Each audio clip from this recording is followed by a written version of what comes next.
o Pedro Vaca e a OEA não têm mais a mesma liberdade para agir de maneira ideológica e instrumentalizar os cargos para promover a censura, ou pelo menos se omitir diante deles, porque as coisas mudaram.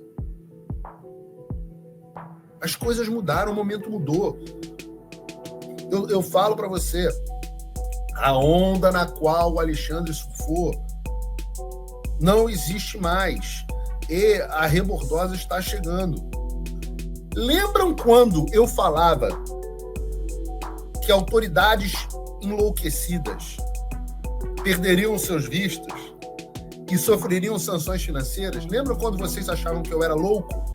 Fala pessoal, sejam bem-vindos. Começando mais um vídeo recheado de informações importantíssimas. Mas antes, inscreva-se agora mesmo no canal, deixe o seu like e compartilhe esse vídeo com o máximo de pessoas. Assim você vai estar me ajudando demais. Giro na tela e notícias a seguir.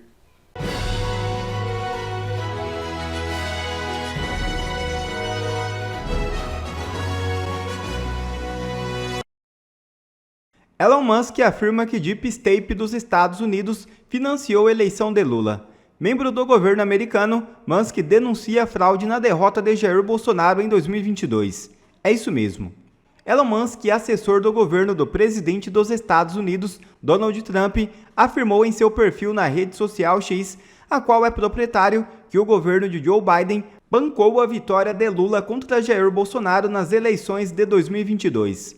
A colocação do empresário foi uma resposta ao senador republicano Michael Lee, que se encontrou com o deputado federal Eduardo Bolsonaro nesta quarta-feira 12. Em seu perfil, Lee reagiu a uma matéria informando que Biden financiou uma fraude eleitoral contra Bolsonaro no Brasil, através da Agência dos Estados Unidos para Desenvolvimento Internacional. Abre aspas. Se o governo dos Estados Unidos tivesse financiado a derrota de Bolsonaro por Lula, isso te incomodaria. Eu ficaria lívido. Quem está comigo nessa? Fecha aspas, disse o senador americano. Foi aí que Elon Musk respondeu. Abre aspas. Bem, o Deep State dos Estados Unidos fez exatamente isso. Fecha aspas. A expressão utilizada por ele é muito comum nos Estados Unidos se referir a um governo paralelo, que atua no oculto. Trump e Musk estão atuando fortemente contra a atuação ilegal que a USAID e diversas agências do governo teriam praticado. Muitos estavam dizendo que Elon Musk, o governo do Donald Trump, não estava mais dando atenção ao Brasil e o Brasil não era mais uma prioridade para o governo. Porém, hoje o Elon Musk publicou ou republicou uma postagem no X que fala especialmente de interferência nas eleições brasileiras. E eu vou apenas mostrar o que ele publicou sem dar muita opinião, afinal de contas, aqui no Brasil a opinião é crime, e se eu falar qualquer coisa que seja uma opinião sobre o que eu penso disso tudo, a Polícia Federal vai de novo me acordar às 6 horas da manhã na minha casa. Então vamos à matéria. Uma postagem do Elon Musk que aconteceu hoje de manhã, ele republicou uma postagem do Mário Naufal. E aí eu vou clicar e mostrar a tradução da postagem para vocês, tá? Ex-funcionários da CIA e da USAID administram as salvaguardas das eleições da Meta. Lembrando, a USAID é um braço da CIA, tá? Para fazer interferência em outros países sobre o disfarce de ajuda humanitária. A Meta teria colocado ex-agentes de inteligência no comando de seus esforços de integridade eleitoral. O chefe de segurança online da plataforma, o ex-agente da CIA Aaron Behrman, supostamente implementou controles abrangentes de conteúdo no Facebook, Instagram e WhatsApp durante as eleições de 2022 no Brasil. O programa incluía remoção de conteúdo, rótulos de advertência e restrições de encaminhamento de mensagens. Aaron Behrman, executivo de confiança e segurança da Meta Online. Removemos conteúdo do Facebook e Instagram que desencoraja a votação ou interfere na votação. O que é interferir na votação? Por exemplo, você publicar vídeos do Lula falando que é a favor do aborto ou das drogas, que roubar para tomar uma cervejinha normal, esse tipo de coisa era derrubado pelo Meta. O Meta colocou avisos em mais de 150 milhões de postagens relacionadas à eleição dos Estados Unidos. A empresa expandiu suas parcerias de verificação de fatos no Brasil de 4 para 6 organizações, levantando preocupações sobre a influência da comunidade de inteligência nos processos democráticos. Lembrando, estas agências de verificação são agências que também eram financiadas pela USAID. Agora, eu vou abrir aqui, ó. Esse aqui é o cidadão em questão. Deixa eu ver se ele abre aqui. Ô, desgramado aqui. Esse aqui, ó, é o tal do Aaron, tá? Cadê o desgramado aqui? Esse aqui, ó. Esse é o cara que estava cuidando da desinformação, funcionário da Meta, ex-agente da CIA, que estava interferindo no debate político no Brasil, tá bom? Agora eu vou pegar o e-mail que o Aaron publicou. Tá vindo à tona agora algumas coisas, né? Então, esse aqui é um e-mail dele, do Aaron B, tá? Online Trust Safety, National Security, mais sobre a Meta se preparando para as eleições no Brasil, que incluem nossos esforços robustos de reduzir desinformação. Então, lembrando, um cara lá da Meta, nos Estados Unidos, ex-funcionário da CIA, financiado, Meta da CIA, e lembrando que a USAID financia aqui as agências checadoras de fatos, determinando como que seria o debate político no Brasil. Olha que curioso isso. Nós removemos conteúdo do Facebook e Instagram que desencoraja a votação e interfere na votação, tal como informação incorreta sobre datas das eleições, candidatos e números. Nós também trabalhamos com fact-checking, checadores de fatos independentes, mas financiadas pela USAID, tá? Organizações para verificar a veracidade de posts reportados que não violam nossos padrões de comunidade, ou seja, mesmo sem ser um post que não viola os padrões da comunidade, ou seja, que não seja proibido pela Meta, eles iam lá manualmente, retiravam e analisavam essas postagens. Quando os checadores de fatos marcam a postagem como falsa, nós reduzimos o alcance no Facebook e no Instagram. Lembrando, os checadores de falsos esquerdistas financiados pela USAID, amando e também seguindo o comando do TSE do Alexandre de Moraes.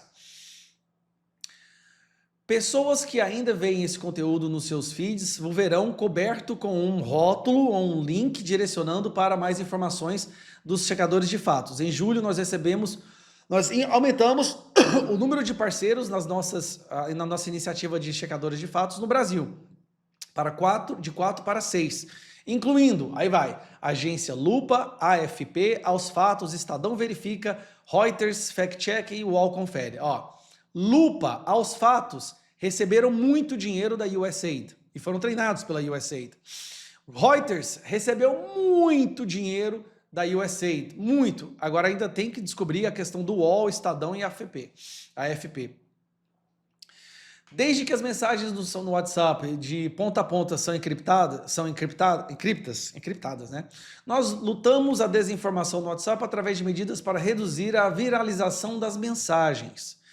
Mensagens enviadas no WhatsApp são identificadas com uma tag. Desde 2020, mensagens com 5 ou mais encaminhamentos podem ser enviadas apenas uma vez por conversa, o que resultou numa redução de 70% no número de mensagens frequentemente enviadas. Este ano, nós implementamos um novo limite de encaminhamento de mensagens. Agora, qualquer mensagem encaminhada só pode ser encaminhada novamente para um grupo de WhatsApp por vez. Todas essas medidas que eles tomaram, todas, um cara que trabalhava na CIA, que foi para o Meta, foram medidas para interferir no debate político do Brasil. E todos os posts derrubados eram posts que, na maioria das vezes, falavam a verdade sobre o Lula, a verdade sobre o Brasil, mas era inconveniente para a vitória daqueles que o sistema tinha decidido que seria o próximo presidente do Brasil. É por isso que nós precisamos de uma CPI para entender a gravidade e quão prejudicial, quão profunda foi a interferência desse pessoal aqui no Brasil. Um abraço. Nas mãos assassinas de Moraes está o sangue de Clezão. Declaração de Sebastião Coelho foi feita ao relator ligado ao EA, Pedro do Vaca. O advogado Sebastião Coelho, desembargador aposentado, participou de um encontro com o relator Pedro do Vaca Villarreal da Comissão Interamericana de Direitos Humanos, ligada à Organização dos Estados Americanos. Na oportunidade, ele declarou que há sangue nas mãos do ministro Alexandre de Moraes do Supremo Tribunal Federal. O senhor ontem conheceu o maior sicário deste país, chamado Alexandre de Moraes. Um abusador, não respeita-se a Constituição, profere decisões secretas desde 2019. Essa história do 8 de janeiro é apenas uma cortina de fumaça. que eles usam para dizer, olha, nós estamos defendendo a democracia, é mentira. Desde 2019 que eles abusam, antes só Alexandre de Moraes. A partir do 8 de janeiro, os demais ministros passaram a concordar com o senhor Alexandre de Moraes. Nós temos uma definição. Fake news no Brasil é tudo que não atende à vontade do Supremo Tribunal Federal. Nas mãos assassinas de Alexandre de Moraes está o sangue do seu Cléris, conhecido como Clesão, cuja filha está aqui filmando.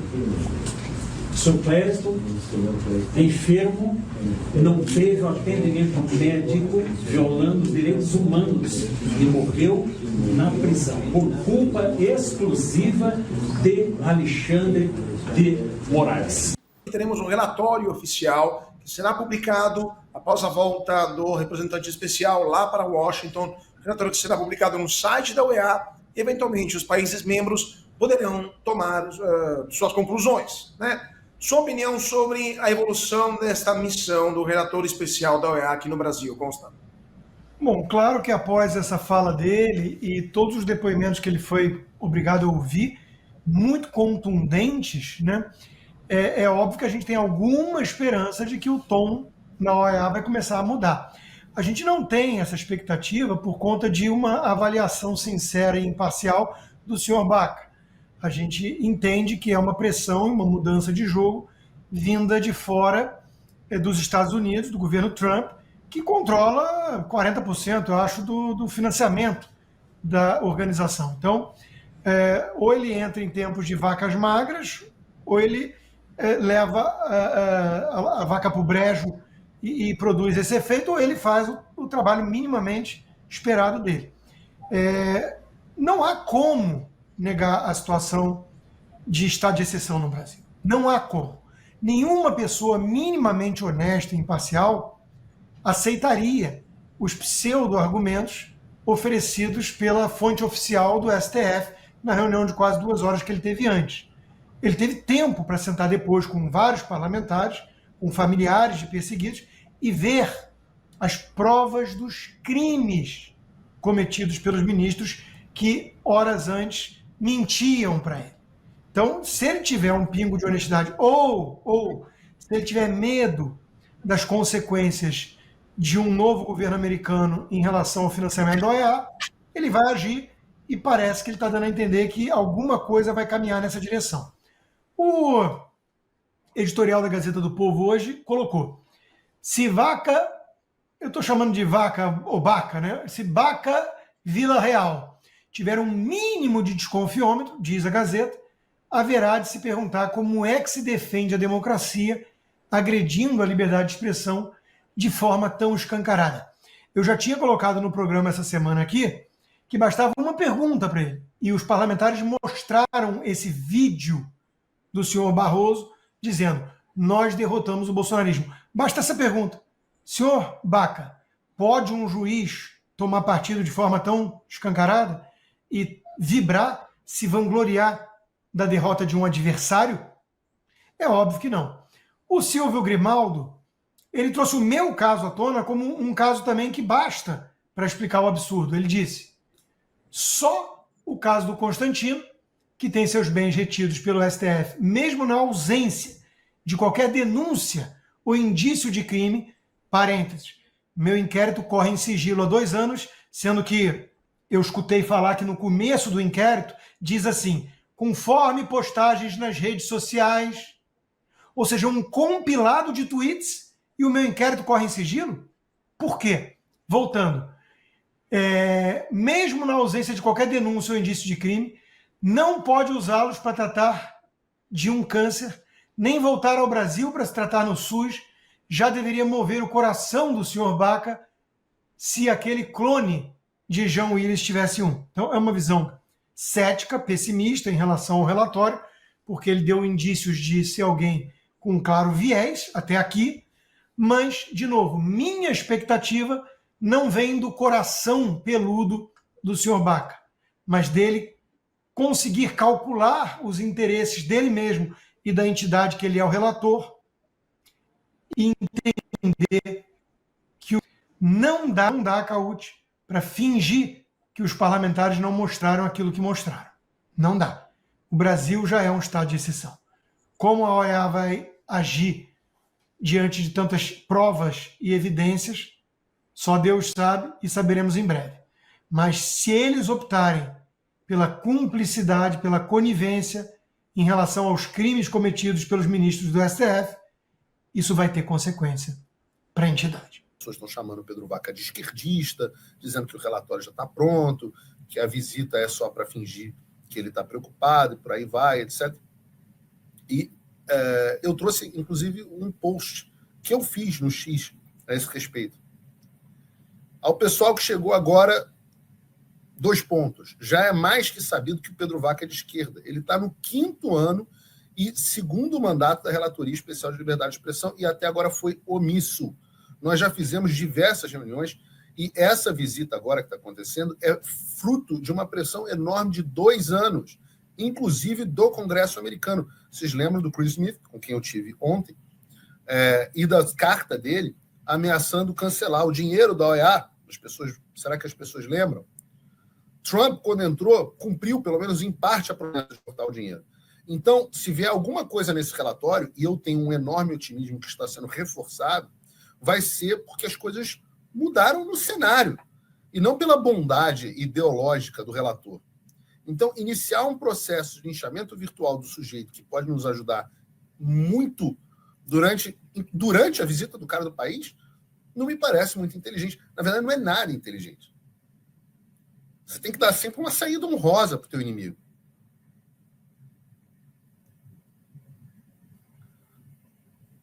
Assim, então não, você não está descobrindo, quando você posta os tweets do Pedro Vaca de 2023, você não está descobrindo a roda ou os segredos profundos da OEA, falando, desvendei que o Pedro Vaca é de esquerda. Gente, todo mundo que está nessa discussão já sabia disso. Aí as pessoas postam esse post de 2023, bota aí o post de 2023 do Pedro Vaca.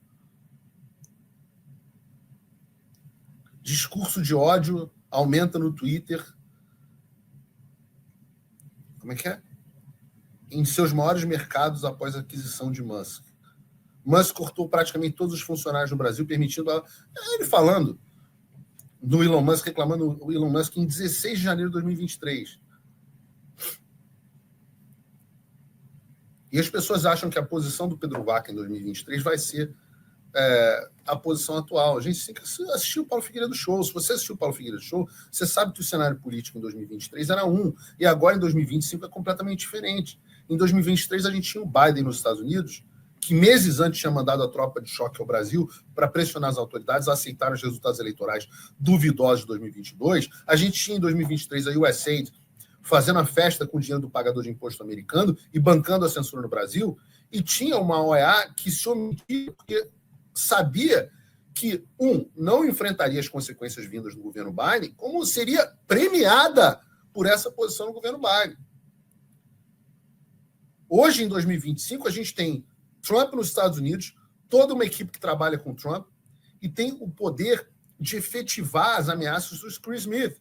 A gente vai falar do Chris Smith ainda hoje, de cancelar o dinheiro da OEA, acabar com a mamata dos marajás que trabalham aqui em Washington.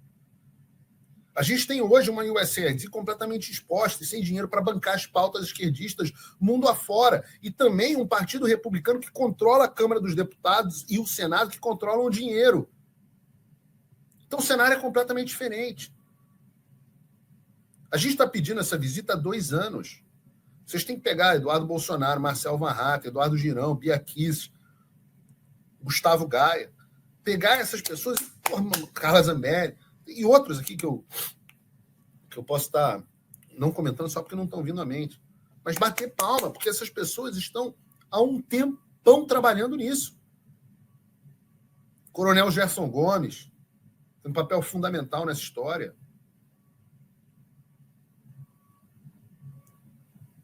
A gente foi lá, reclamou, o próprio Alan dos Santos foi lá, poxa. Então, assim, o trabalho está sendo feito há muito tempo. E, gente, vocês acham que a gente não sabe que a Roberta Clark, a presidente da comissão, é uma puta esquerdista, amiga do Lula? Eu pessoalmente, já estive com o Pedro Vaca sei lá quantas vezes. Então, se você chegou agora. Ih, estou chegando agora, quero comentar. Calma, espera um pouco. Você acha mesmo que se descobriu a roda? Não sejam ingênuos. O Pedro Vaca e a OEA não têm mais a mesma liberdade para agir de maneira ideológica e instrumentalizar os cargos para promover a censura, ou pelo menos se omitir diante deles, porque as coisas mudaram. As coisas mudaram, o momento mudou. Eu falo para você, a onda na qual o Alexandre surfou não existe mais. E a rebordosa está chegando. Se você ainda insiste em acreditar na turma do Deixa Disso, que fala que o Trump não vai comprar esse tipo de briga, vejam o que o Trump fez essa semana em relação ao Tribunal Penal Internacional.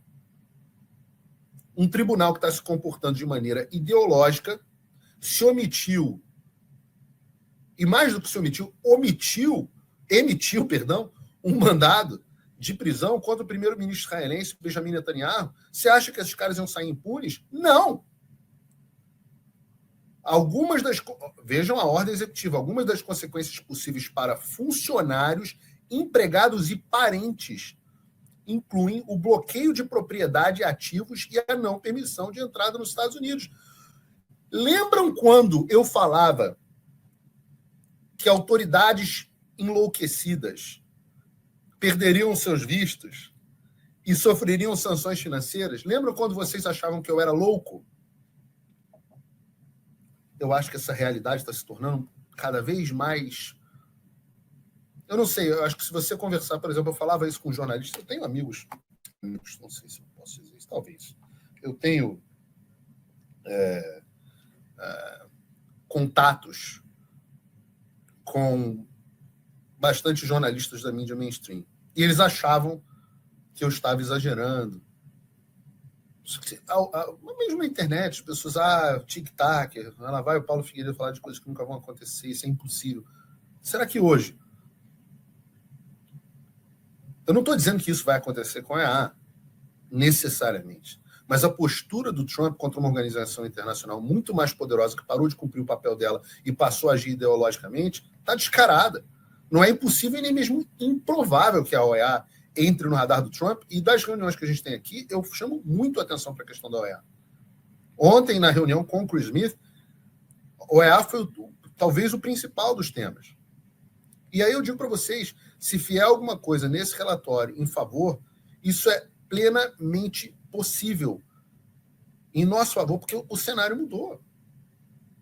Eu conversava com o Pedro Vaca, eu falava, nunca ouvi falar dessas coisas. Aí a gente foi mandando material, pesquisa, notícia, etc. Eu falei, como é que você pode ser o relator especial de liberdade de expressão e uma pesquisa sai dizendo que 61% do maior país sob a sua gestão, 61% das pessoas têm medo de expressar suas opiniões na internet e você acha que está tudo bem.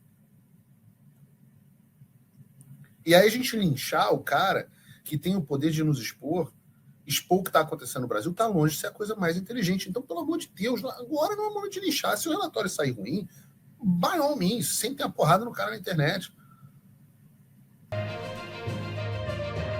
Quer ver mais conteúdos como esse? Então inscreva-se agora mesmo no canal e ative o sininho das notificações. Assim você não perde mais nenhum conteúdo que é postado aqui no canal. E também já deixe o seu like para o YouTube ajudar a divulgar o nosso trabalho. Fico por aqui e que Deus abençoe a todos. Brasil acima de tudo e Deus acima de todos.